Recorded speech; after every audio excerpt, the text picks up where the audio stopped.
কুল্লু নাফসিন যায়িকাতুল মাউত সুম্মা ইলাইনা তুরজাউন।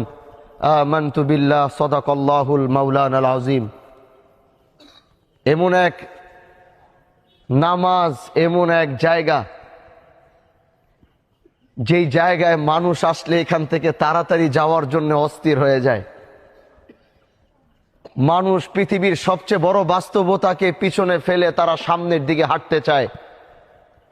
মানুষ তো এরকম রূপ ধারণ করেছে, জানাজার নামাজ যদি মনে করেন 10টায় দেওয়া হয়, আর সেখান থেকে যদি 5 মিনিট অতিক্রম হয়, পিছন থেকে বারবার আওয়াজ আসে, আরে ভাই জানাজাটা কেন দেরি করতেছে, তাড়াতাড়ি পড়ান না।